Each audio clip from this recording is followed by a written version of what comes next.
Assalamualaikum warahmatullahi wabarakatuh.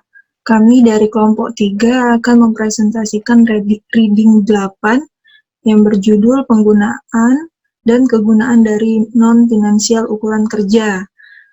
Baiklah, langsung saja. Menggunakan data dari manajer manufacturing 128 perusahaan, penelitian ini menguji secara empiris sejauh mana perusahaan menggabungkan ukuran kinerja keuangan, non-finansial kuantitatif, dan subjektif. Kedua penggunaan relatif dari jenis ukuran dan langkah-langkah spesifik dalam setiap jenis ditemukan bervariasi dengan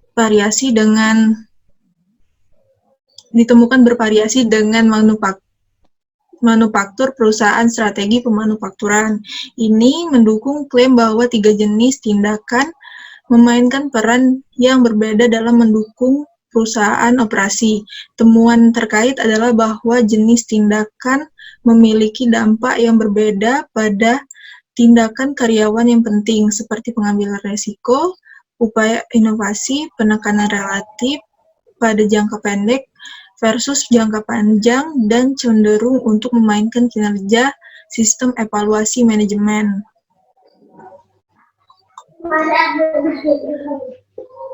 Hanya dalam waktu dan manajemen kualitas total yang banyak berpendapat bahwa sistem pengukuran kinerja berbasis akuntansi tidak lagi memadai dalam dekade terakhir. Khususnya, berbagai macam langkah dan sistem telah diusulkan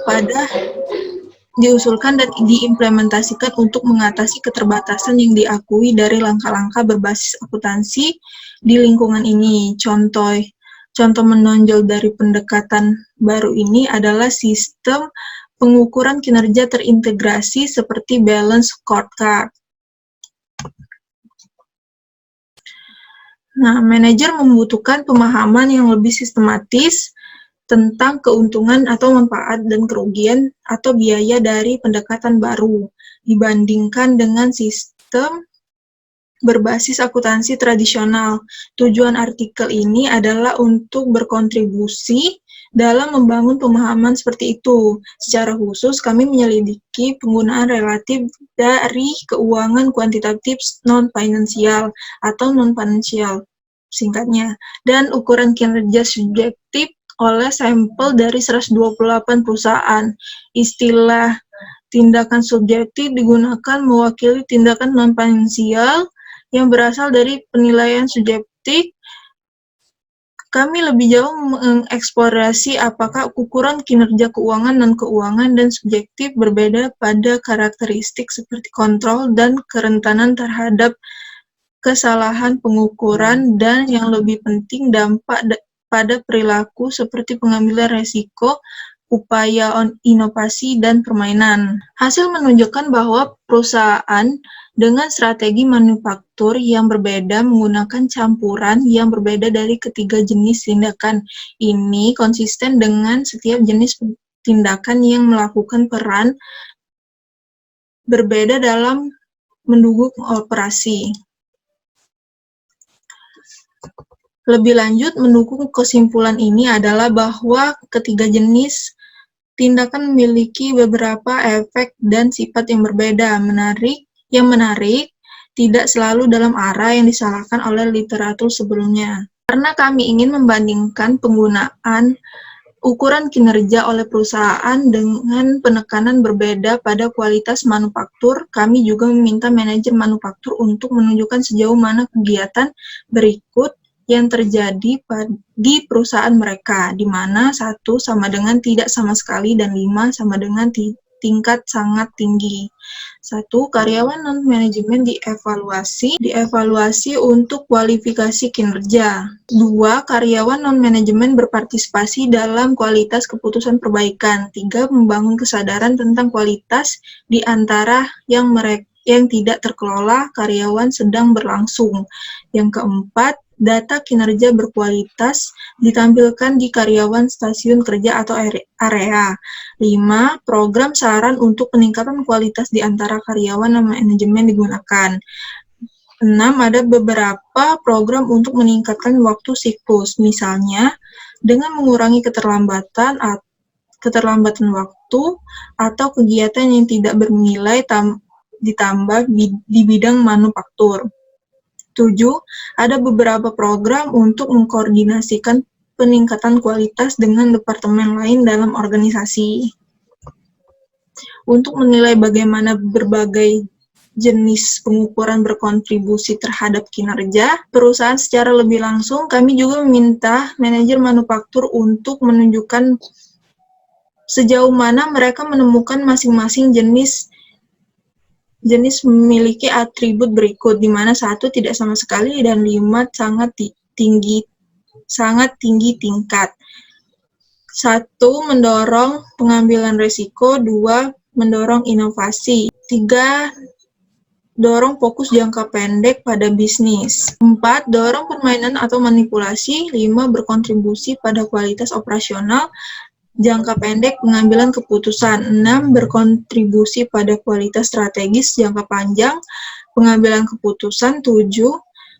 Berikan fokus pada tujuan departemen. 8. Dorong kelarasan tujuan di seluruh departemen. 10. Dipengaruhi oleh faktor-faktor luar manajer kontrol. 9 maksud kami dipengaruhi oleh faktor-faktor di luar manajer kontrol. Dan 10 bebas dari masalah pengukuran. Baiklah, selanjutnya akan dijelaskan oleh Selin. Baik, saya akan melanjutkan presentasi dari Sania. Yang berikut ada perbedaan yang signifikan untuk setidaknya 1 perbandingan per atribut pengukuran.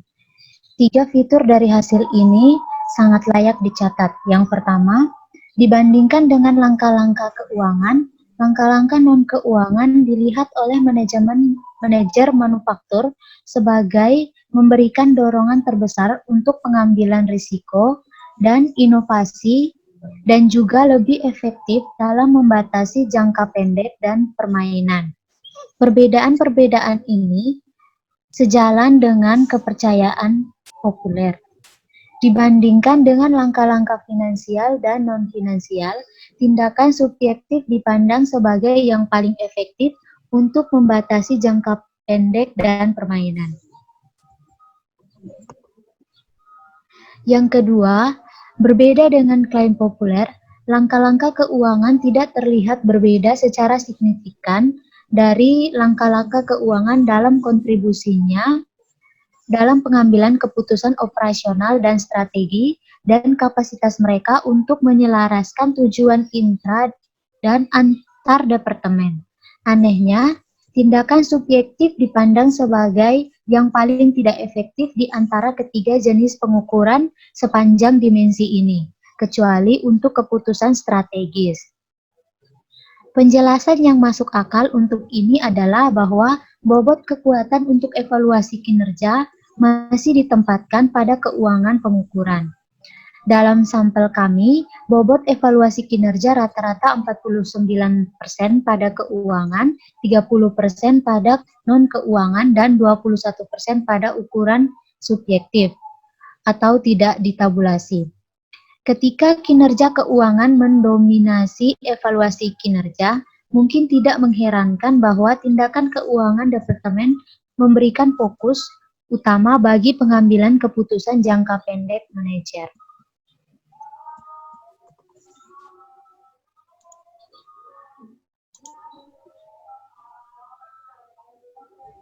Dan yang terakhir, akhirnya, dan mungkin tidak terduga, tindakan subjektif dipandang sebagai yang paling rentan terhadap masalah pengukuran. Langkah-langkah keuangan dianggap paling rentan dan langkah-langkah non-finansial berada di antara keduanya. Sebaliknya, langkah-langkah keuangan dianggap oleh manajer manufaktur paling sensitif terhadap faktor-faktor di luar kendali mereka. Langkah-langkah subjektif yang paling sedikit dan langkah-langkah non-keuangan lagi jatuh di antaranya. Hasil ini menunjukkan bahwa tindakan yang berbeda memiliki keterbatasan yang berbeda. Meskipun kinerja keuangan dapat diukur lebih akurat, ini biasanya mencerminkan dampak agregat dari beberapa faktor dan dengan demikian mungkin relatif tidak terkendali. Misalnya, penyimpanan dalam kinerja keuangan yang disebabkan oleh guncangan pasar. Baiklah, sekian dari kami. Apabila ada pertanyaan, bisa ditanyakan kepada kelompok kami.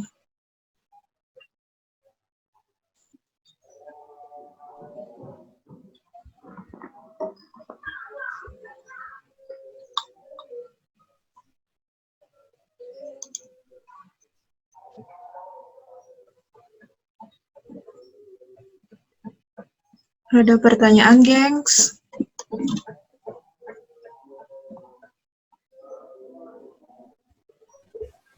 Kak, boleh lihat slide yang terakhir nggak? Bentar. Oke.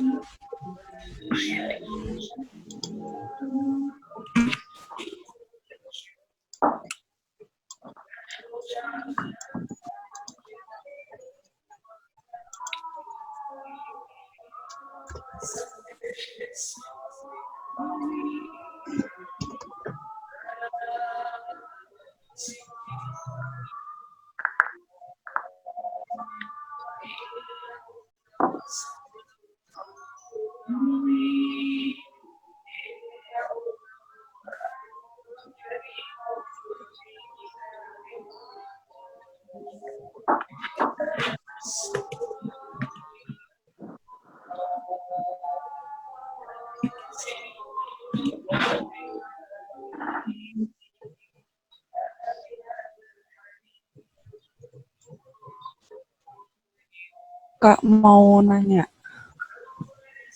Iya, Mbak Dewi ya? Iya.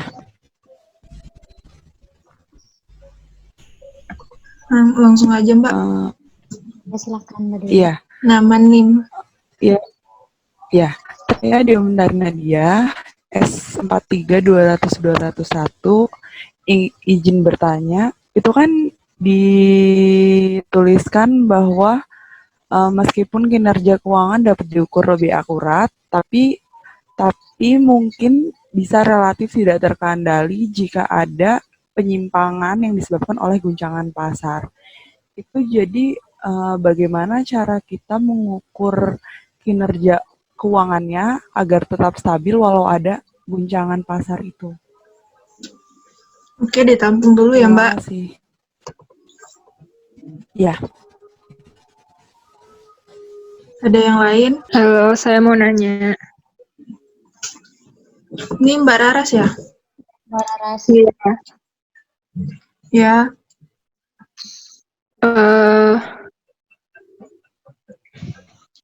Bentar, aku mikir dulu.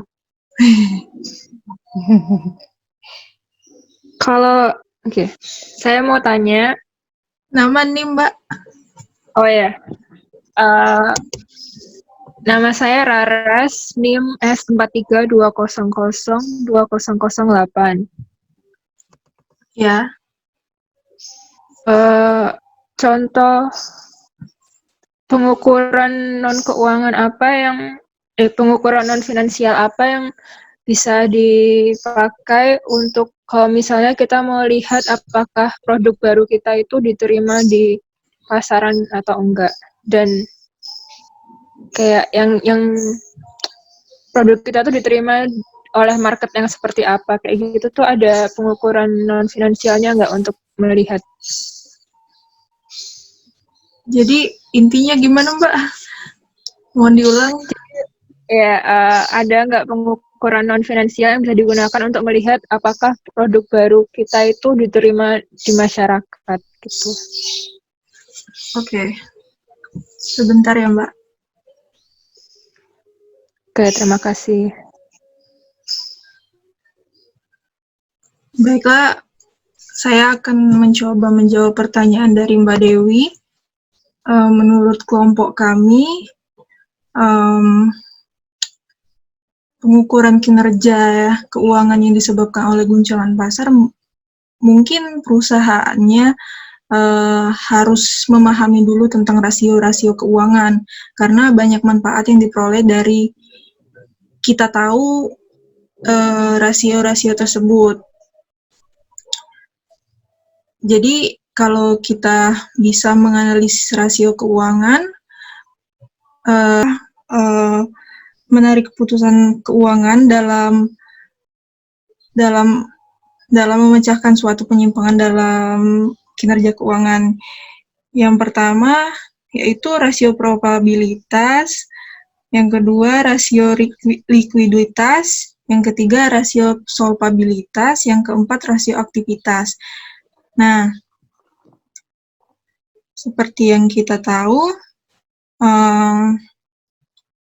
apabila kita membuat laporan keuangan, kita penting sekali untuk memahami rasio-rasio tersebut supaya laporan keuangan dapat dengan cepat, mudah, dan akurat. Mungkin itu jawaban dari kelompok kami. Bagaimana Mbak Dewi, ada tanggapan? Jadi itu intinya sebelum perusahaan itu terjadi guncangan pasar atau dan lain sebagainya itu, perusahaan itu sudah memperkirakan terlebih dahulu gitu ya Mbak? Iya. Sebaiknya harus memahami dulu rasio-rasio tersebut. Ya.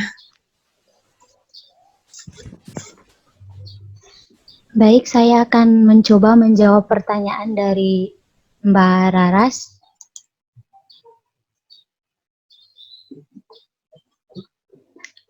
Menurut kelompok kami, ada 5 hal utama yang harus diketahui dalam menganalisis pasar. Yaitu yang pertama, gambaran struktur produk pasar, yaitu mengidentifikasi kumpulan produk-produk yang dapat disajikan untuk memuaskan kebutuhan mendasar, kemudian menganalisis tingkat kemampuan saling mengganti atau substitusi produk-produk tersebut. Yang kedua, batasan pasar yang relevan, yaitu batasan kelompok pesaing yang dianggap paling relevan yang dapat diterapkan seperti antara merek atau sasaran pemasaran yang memenuhi kebutuhan pangsa pasar yang sama.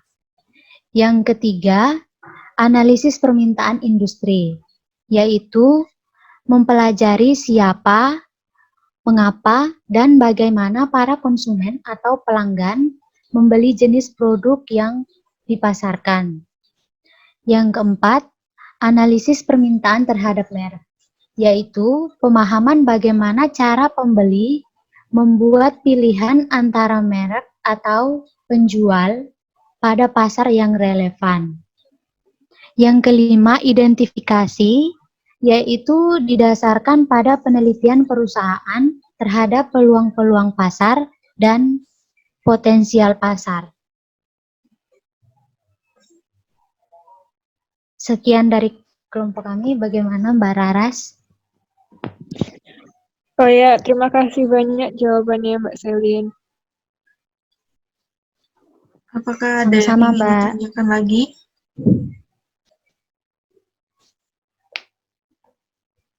Kalau tidak ada, saya tutup presentasi ini.